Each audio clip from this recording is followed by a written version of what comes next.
Hey y'all, welcome back to Angie's Ales. I'm the Brew Nut. I was gonna make the last video a whole bunch of sections. It was gonna get way too long, so I ended up breaking it down into several different videos to kind of talk about the different parts of the fermenter and the different things that it does. So let's go ahead and get at it, y'all. All right, so the next step we're gonna be talking about is going to be cleaning with the unit available from NorCal Brewing Solutions.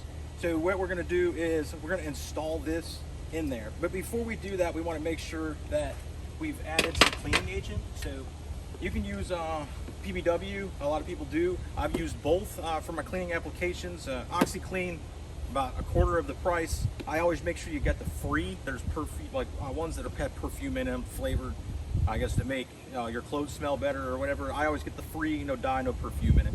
When you do that, whenever you're cleaning your brewery stuff, you don't want to accidentally put off flavors in there.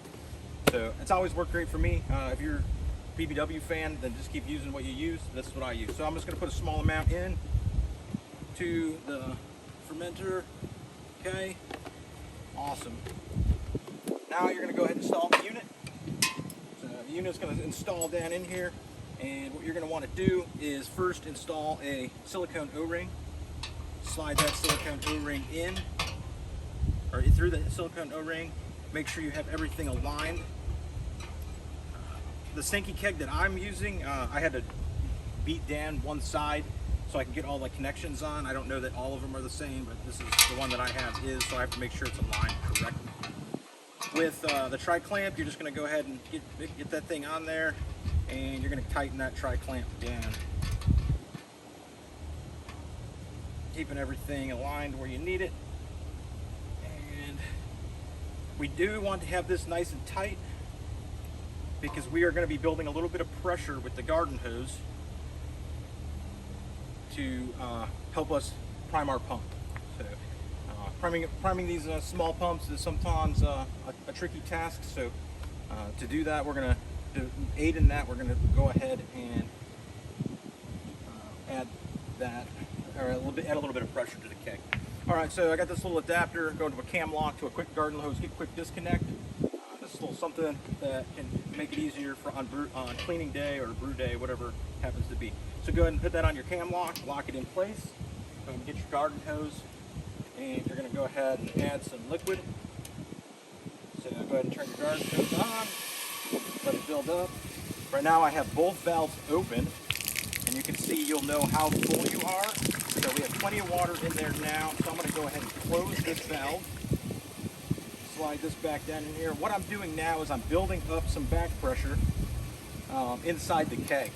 So the air is compressing on top, and what that's going to do, it's going to allow me to prime my pump, and you'll see how that works here in a second. So I'm going to go ahead and close both of these valves at the same time. The water's off, and now the air that I just put in there can't escape from the keg.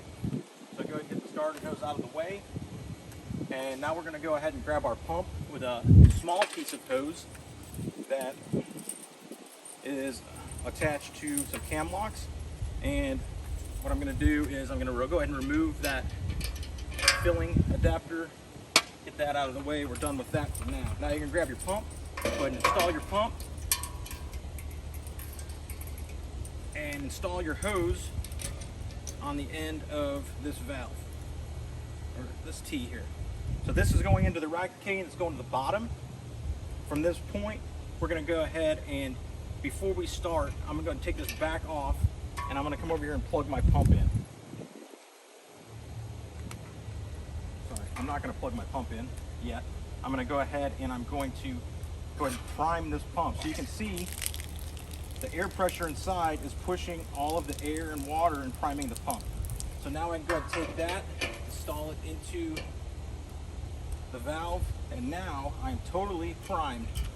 Now I'm going to plug my pump in, get my pump running, then I'm going to go ahead and open this valve, and now I'm recirculating. You're going to go ahead and recirculate this for about 30 minutes, depending on how dirty the keg is. And remember, this is recirculating through. It's using the cleaner that we put in there, and it's spraying it out those spray ports that are on that that cleaning wheel or cleaning in place wheel that's on the inside of the keg cleaner or the unit. So it's inside the keg. Now we're just cleaning. This is already clean keg, so I'm going to go ahead and move on. So what we're going to do now is we're going to go ahead and turn our pump off. And what I want to do is I just want to drain this out. So what I'll do is I'm just going to go ahead and close this ball valve real quick to keep pressure. I'm going to drain this.